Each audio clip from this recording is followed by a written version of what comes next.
Good afternoon, guys. Welcome to it. 11 years of nappies. We're at it again. Um, Today, I just want to do a little something around, I guess, raising four kids. When people meet Rob and I, and they ask if you have kids and how many kids you have, and you tell them you have four kids, you always have this reaction. It's like our expenses is running through their minds type of thing. Um, and look, I don't always like sit down with people and like conversate with them and tell them what it is and how it is that we do things. But I think today I'll share it. Um, I think having kids, whether it's one, four, five, two, doesn't matter. Preparation for me is so important. I'm always preparing, you know, for the kids. I'm always ahead. So, example, night before school, let's say Sunday evening, before they go to bed, their bags is packed for the next day, their uniform is out ready, their shoes is done, so polished, shined, all of that. Their diaries is signed, homework is done and checked the night before. So in the morning, we have no craziness looking for this, none of that. Bags is lined up, shoes is lined up, everything is done. In the morning, it's lunches that's made. Everyone takes their lunch box, pops it into their bags, and we literally good to go. So for me, preparing is very, very important. That's something I've learned with having four kids, to always be prepared. So when my kids come home in the afternoon, they know we've got a routine. So for me, routine is also important when it comes to kids. Kids must know there's a time and a place for everything. So when I fetch them from school, typical day, we'll get home, everybody will change. Everyone brings their lunch boxes to the kitchen to be washed.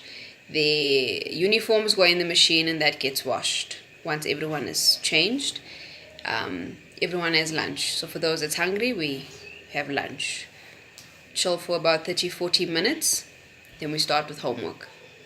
Whoever has homework knows to get their books or their bags. They sit around the table. The TV goes off and everyone does their homework. Anyone at that point that doesn't understand or anything, we obviously help. I help them. Or if I'm maybe busy helping Eden with her homework, Ethan will just maybe jump in with Zoe or Micaiah. So it's a tag team. Once homework is done, I sign diaries. But I don't just sign, I check. So whatever homework it is that you have for the day, I check to make sure that you've done it. I check to make sure that you obviously understood what the homework was about. Homework is done. So with the kids, back in our day we had periods, period 1 and 2 you have English. So with them they have a day. So like it's day 1 to 7. So whatever the day is, they pack their bags for their day.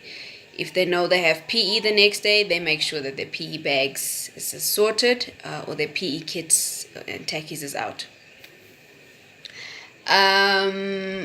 I also kind of half prepare supper before I go to fetch the kids in the afternoon. And because when I walk in at 2, it's the lunches, it's the uniforms, it's homework. Sometimes Zoe's homework can take us up until 4:30, 5 o'clock,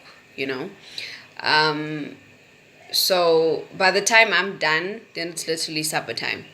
So I kind of half prepare before I fetch them from school. So when I come back, I'm literally just giving the finishing touches, so that everything is done at least, by 5:30, the latest.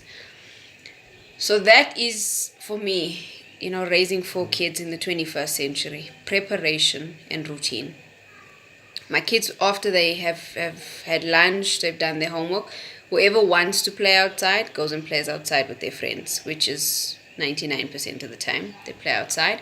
For those that just want to maybe chill, watch TV or be on their phones or whatever, they have that liberty or that option to do it. They know, especially the girls, the minute the lights go on outside, which is 6 o'clock, so the minute the complex lights go on, they know that's the cue for them to come home. So by 6 they're in the house, bathing, having supper, watching something on TV, whether it's a movie or they have the option to play on their phones or their tablets. 7:30, typically in our house is bedtime. And by then everything is sorted for the next day. So preparation for me, routine.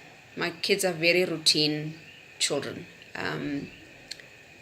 which also plays a big role because it kind of, it allows them to know this is the time we play, this is the time we go to bed. It's not just a matter of I do as I please. No. So routine, preparation, and I think always just trying to stay 3, 4, 5 steps ahead of everything else. I'll explain that. So what Rob and I normally do is just before winter, so like let's say Feb, March, Rob and I will do a lay-by for our kids. We'll pay off the lay-by, take it out, let's say April, May, just depending on how cold it is. Then we take it out. Okay, that's winter clothes for everybody. September, we do a lay-by for December. The only thing I literally buy in December is sneakers. That's it. So I do a lay-by for them. And again, it takes the pressure off. Come December, I must buy 4 gifts. I must buy, and as they get older, we all know the gifts gets more expensive. 4 gifts, Christmas clothes, and this clothes, and no. So I kind of eliminate all that stress, by doing the lay-by bit. And it works like a dream. It really does. And then Eden has now been accepted to grade 1. So she's going to the boys and Zoe school. So what I've done today, I went and bought her uniform for next year. So I bought her the dress, the jersey, her PE, clothes, her socks. What else? Yeah, so those things I've bought. Folded it with the receipt, packed it away neatly. Come December or early Jan, we'll just check to make sure everything fits the way it should. Anything it doesn't fit, I just take back and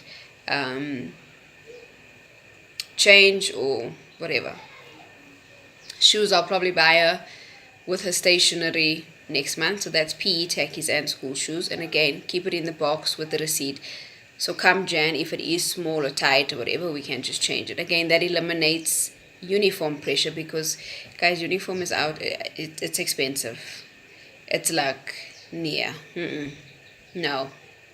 It's ridiculous, So that's what I did today, So we said this September is uniform for Eden. October, it's her shoes and it's her stationery, as well as Zoe's going to grade 4 next year, and in grade 4 they start using tablets. So in October, we buy Zoe's tablet.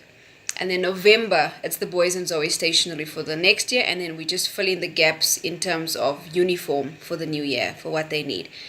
So come December, I don't have to worry about stationery. Come January, I don't have to worry about school shoes being a ridiculous price. I don't have to worry about uniforms and all these things. So I guess what I'm trying to say is, during the course of the year, if one has extra to spare, see where is a gap with the kids and fill that gap. In the long run, it just eliminates a whole lot of pressure and stress and all of that. So that is what Rob and I do when it comes to our kids. For me, it's not a science. It's nothing fantastic, People might want to look down on you because you do a lay-by for your children, but I actually could not care what people think. As long as my children always have, and as long as they are happy, my heart explodes. So that is what we've been doing since Ethan was young, So it's worked for me. The man is 13. It has worked for us quite fine, and I will continue doing it until. So yeah, that is what we do. Preparation, routine, and just always trying to stay 3, 4, 5 steps ahead of everything else. I can only imagine if December comes, and we don't do what we do from September onwards. It's Christmas clothes, it's Christmas gifts, it's stationery, it's uniforms, it's school fees. What else am I missing? Yeah, that is a lot. Like, no, I can't. Can I just breathe a little bit in December and not worry about things? Can I not worry about stationery and all these things? So, guys, that's worked for us. It really has, and I mean, if we can help one person change one person's mindset or just their lives or just inspire one person, then I believe the job is done. So, yeah, so for many people that's asked the question, how do you manage with 4? How do you do it? Like, it's not a science, guys. There's no formula or like, no scientific formula to it. It's just staying ahead of things. And yeah, my house is not a madhouse. I think my children are very well behaved. I get it a lot. Again, discipline is very important in our home. Whether we 1, 2, 3, or 4 kids, discipline will always be a constant in our home. With us, if we feel like the kids are just going way off track and we forgetting our manners or things, what we do in our house is we have a family meeting. We actually had one last night where we talk to them and just kind of tell them, this is where you're going wrong. You need to pick up your socks, and if you don't pick up your socks, you will be grounded, or your phone will be taken away. Or I think where Rob and I get them most of the time is you will not be watching the next 2 or 3 Liverpool games. And my children want to die when they hear that. You tell Eden that she will not watch a game and you're going to take a tablet away, and the girl just cries, like she sobs, like you just ended her entire world. So just keeping the lines of communication open, for them to know when we are not happy with things that they have done, and then obviously vice versa, for them to be able to talk to us when they're not happy about something, whether it's something that dad said, maybe it's the way I reacted or whatever. The line of communication always stays open.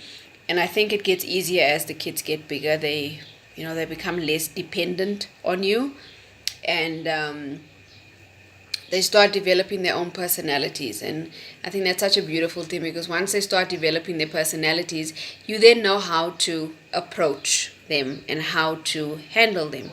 Because with us, discipline for the 4 is not the same, because the personalities are so different, So once the personality develops, it just kind of makes parenting so much easier. Yeah, that is us in a nutshell. The Phillips clan, Rob and I guess, on parenting and raising 4 kids in the 21st century. I hope it answered a lot of people's question. And I hope it helps somebody, I guess that's our biggest thing. It's just that, if we can help, if our journey can inspire someone, then all the blogging and videoing and all these things are worth it.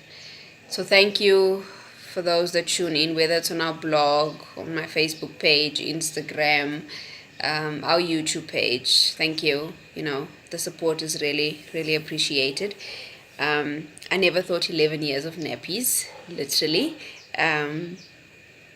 would actually have an effect and an impact in people's lives, So I'm glad that our story is able to let people sit up and think or talk, and ask questions, I guess. And just to be so intrigued as to how it is that we do this on a day-to-day basis. So thank you. May God bless you. Have a wonderful day and keep on. For those that have not subscribed to the blog, please do.